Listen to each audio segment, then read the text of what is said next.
Hey everybody, welcome to Workforce Gaming. I'm Brad, here with Doug. Hi. Doug is super interested in talking about Bloodborne and the Souls series. There's no real reason for this. I couldn't tell you why I'm doing this right now, but Doug has consistently said for about 2 weeks, we should talk about Bloodborne. Yeah. I tried to play Dark Souls 3. We should talk about Souls. So, Yeah. just to frame this in context, I have played Dark Souls 1 for about 45 minutes. Yep. Didn't like it. Yep. Played Bloodborne after Doug's encouragement. Played probably 4 hours of it. Went, nope, don't like this. And have listened for about the last year and a half to Doug tell me you should really play Bloodborne. Yes. So you have a bit more of a longer history with this, but Yeah. why are we talking about Bloodborne now of all times? Because honestly, like I was kind of like looking back at games I wanted to replay. And actually sort of like I had like a pretty bad like personal thing happen in my life. I just like wanted to go back and just like play some like games. I was like, yeah, just do something just comfortable, something I haven't, something I'm kind of familiar with sort of thing. So actually I booted up Dark Souls 3 and because I think Dark Souls 3 I had gone through it originally, didn't like it too much. I want to give it like a second chance. Like, okay, I'm gonna replay this game, see if maybe I just didn't like it because of whatever reason. I played again, I was like, wasn't really feeling it. And I went and now recently I got back into Bloodborne. I think I'm about 7 or 8 hours in this, and I was like, shit, this game is like really, really fucking good. And I know it's like one of those things that people talk about. And there's plenty of other YouTube people who talk about how amazing Bloodborne is and stuff. And I just kind of want to talk about it because I just really this is one of those series that I made fun of people for liking, Mm-hmm. because I had a roommate who used to play this game, and he would play Demon Souls back when that was initially released, and he hated it. Well, he didn't hate it; he loved it. But I would just watch him cuss and swear and say how hard it was and how difficult it was, and be like, "Why are you playing this garbage? Like, it doesn't even look good. It's like some old timey knights doing God knows what." And I was like, "Why would you just not play literally anything else?" You just summed up my feelings on the series, but continue. Yeah, it was funny. And like the next game was Dark Souls had come out, and then I had not a roommate, but just another friend. I watched him play it, and all he would do is cuss and swear. I'm like, what is the point of these games?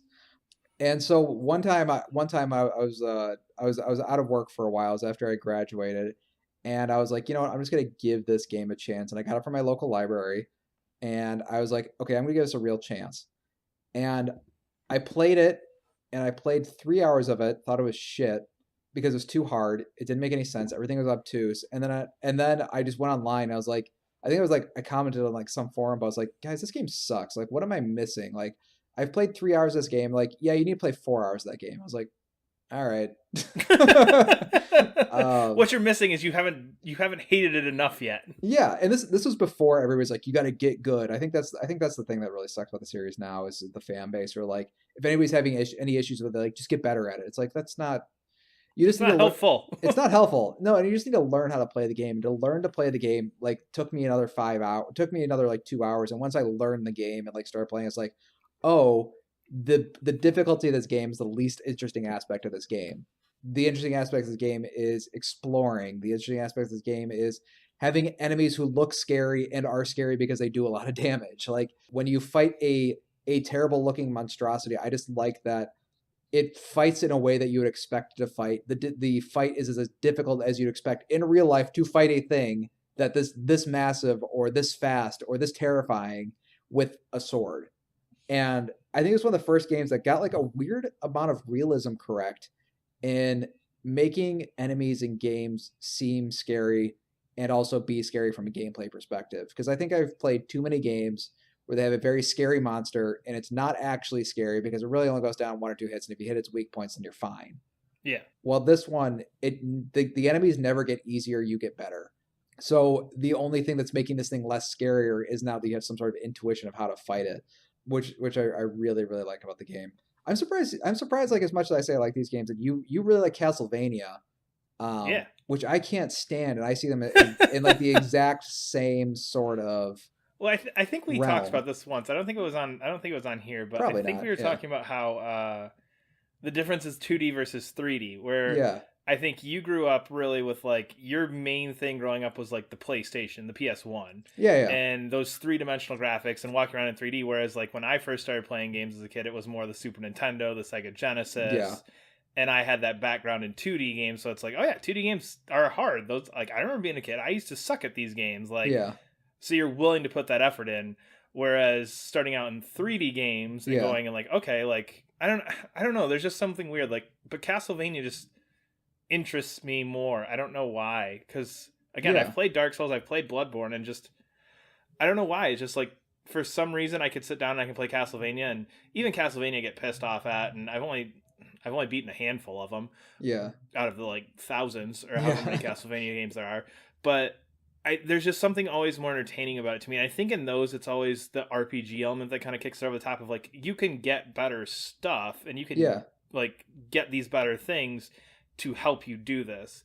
And in Bloodborne, I think part of my issue was because that was the one I played the most was like in theory I can get these, but I have to be good enough to get these. Like Yeah. Yeah. Yeah. there's much more a sense of like earning in Bloodborne, which actually makes it sound better than in Castlevania, where Castlevania I feel like you can kind of grind your way up. Bloodborne, like you have to be good to get shit. Like you Yeah. can't just go, oh, I'm just gonna keep fighting these little, I think it's like farmers or like city people with torches at the beginning Yeah. or Yeah. something. Yeah. You can't just keep killing them and expect to get better shit. Like you actually have Yeah. to go through the game. Whereas Castlevania, like, okay, I can go back, do a little bit of my grinding, find some different magic spells, find some different Yeah. things, get some more money, all those kind of things, which doesn't work in Bloodborne. And Castlevania, I Bloodborne gives me a sense of loss.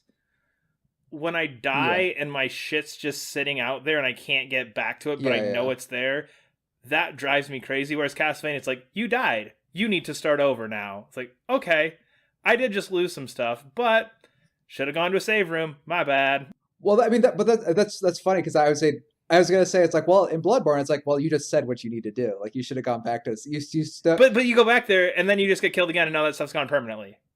So it's like, well, yeah. fuck. Like, why didn't I just not go back there? Well, I, yeah, I'm not gonna defend the system too much, but I think the one thing that like, if you do need to sort of realize, like, having played the games, is like, I think I was playing Bloodborne, and I lost like 7,000 souls, and I was like, it's all right. but see, I don't do well with that. Like, Yeah, yeah.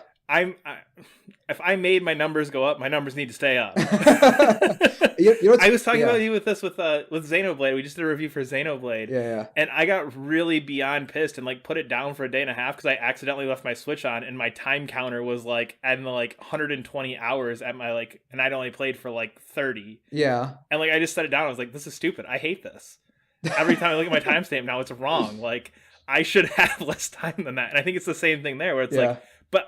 No, I should have 7,000 more of these. That's so funny. They're still somewhere existing in this universe. It's not like the game like game over screen go back. You went, you died. You can go reclaim your stuff if you want to try it. And it's like, That's funny. Just the presentation of an opportunity to maybe get them back is the frustrating aspect, as opposed, like, yes. would you be Because okay if you got like a if straight game over? Like, if you just lost them, period, there's no opportunity to get it back, would you feel a little bit better? a little bit, yeah, because I think that's because I mean that's like the game like teasing me. Like you Yeah, went to yeah. this boss kicked your ass. We'll leave your stuff there just in case you want to try again. That's so And it's like, funny. no, that thing kicked my ass, and now you're just telling me to go back to the thing that kicked my ass to get my ass kicked again, so that this thing can just become a cyclical thing of me trying to kill the same damn thing over and over again and go like, Yeah. grab my stuff, died. Grab my stuff, died. Yeah. And I feel like I did that a lot in Bloodborne. I think that's where like I ultimately just stopped because I was like, That's so funny. I'm not even playing this game. It's a matter of can I get my shit back. That's so funny. That's like, I was really curious, like, because you like hard games and stuff. Like, this is the real root of the issue, and the real root of the issue is you got to stop caring about souls, which is a weird thing to say, because I think, especially when you first, I wouldn't say the first time you go through the game, but like when you first play the game, you're like, these souls are so important, like, because they give my leveling, they're used for purchasing things, they're used for this. But the thing you find out is like, especially you get like farther in the game, you get a lot of souls really, really quickly. So like, I would say like, yeah, if you lost your souls after dying, like if you beat a boss and then lost those souls, like, yeah, that sucks. Like, but you should have gone back to your hub or whatever. I'm not gonna get too much into it. But I think the big thing, the hurdle is people, like, they get mad about losing souls, and this one you just kind of be like, it's okay, I'll earn them back pretty quickly. And I think that's the thing, like, you don't realize how fast you can, because you have so much importance on them, you don't realize how fast you can get them back. Because I lost 7,000 souls, like, oh fuck, and I was back to 5,000 souls within like 10 minutes. Yeah. Yeah. And it's just like letting go, and like because it seems like the game's putting a lot of importance on them, but because you were saying before, in a normal game like Castlevania, because you can grind your way through shit, like it is important that you have those EXP points or whatever. Yeah. It's not as important in Bloodborne because you just need to get better at fighting that one enemy, and it doesn't really matter what your level is. Like you're not going to notice the difference between level 20 and level 35. Unlike in Xenoblade, where like this boss is their level 35, like you're not going to beat it. And this one, it's like you could. You might be able to. See, and that's another issue that I have with this. I don't know why That's this funny. just turned into me like being pissed about Bloodborne again. No, it's good because I want to try to get you to play Bloodborne. that was 'Cause Doug's secret motive with this is his like yearly shot of me getting to play Bloodborne. But I think that's what gets me as well is I don't like the sense of not knowing where to go. Because not only do I not feel like I'm wasting time just like going back to the same spot just to get my shit for no reason. I feel like I'm just taking like left turns when I should have taken right turns. I feel like at this point I'm driving without a map, and it's like I know my goal is to get to the store, but nobody bothered giving me a map to the store, so I'm just gonna drive around for however fucking long it takes to get to the damn store, and nobody's gonna help me get to the store. They're not even gonna tell me it's to the west. It's just go to the store. I don't even think the game tells you to go to the store. I think it just it doesn't even tell you where you're supposed to go. Well, okay, again, and that's the thing. It's like, you're here. And then I'm like, well, what? Okay, I'm here. Do I win? That's funny. But see, like, to me, I think that's like the exciting aspect. So like, I think I talked about like in Subnautica, I think Subnautica does this really well because it doesn't tell you where to go. You just have to sort of like figure your own way to get there. And I think even in Bloodborne though, when you make a left, there's something at the end of that left. Yeah, maybe you should have made a right, but you definitely got items or something along the way or saw a thing. And then, okay, now I can go right. You know what I mean? Yeah. I think you should be okay. I think like the thing is like, number one, let go of thinking souls are important because they are only kind of, and you get so many items that give you a shit ton of souls. These things called like cold blood fusion things that you always had. You're building a bank of thousands of souls you can cash in at any time. And I think the thing too is like, you're not wrong in going left. You just eventually have to go right. Yeah. I don't know. And again, it's that lack of like, am I running in circles and just gonna run into a dead end? That drives me crazy. Like, in Castlevania, there's like a blink, or in Castlevania, or like most of those Metroidvania games, kind of similar to that, where it's like exploration based. There's a blinking white where you're supposed to kind of get to, and you might not know exactly what pathways because the map's blacked out. But you know the options for where you can go. And in this, I felt like I didn't even know the options. It's just like, am I allowed to go down that street, or is that a street I can't get to? Can I jump down there, or should I? And just, I don't know. It's just like these, you talking about it a lot, that there's like one or two weird little things that frustrate you. And you just like put a game down. Bloodborne just has like 3 or 4 of those. And like, if I'm okay with one for today, like I'm like, okay, you know what? I could be okay just wandering around some creepy old town and just enjoying myself. But then it's like, but if I die, like all my shit's just sitting there. I think it's just like, oh, it's because you do need to like completely, you can't play it like you would play any other game, which is like you either like doing that or you don't like doing that. And I can understand that sort of frustration of like just like losing souls in any of the Souls game just like sucks because they like to do the thing where it's really long time to get to the next checkpoint. So like as you're getting closer and closer, and you can just see it in the distance, you're like, oh well, now I'm dead. See, like again, and that's one of those things where it's just like then I don't want to. And I don't know. I don't know, because I do like hard games. Like I'm fine with hard games. There's nothing to do with that. It's just I think it's that mindset that this game puts you in of like, you are very fragile. Be careful with yourself. Whereas other hard games, it's just like, try it again. Like I could sit here and try like a stupid Insane Trials map for 4 hours until I get the damn thing.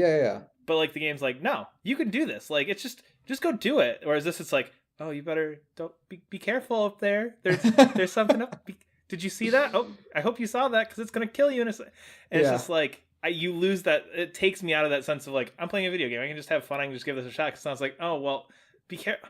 Oh, fine. Well, I guess I'll just like. It's my same issue with stealth games where it's like, oh weird. You know where you need to go, and like, well, why don't you just try it? Why don't you just run up there, try it, see what happens? It's like, no, I know what's gonna happen. I'm gonna die.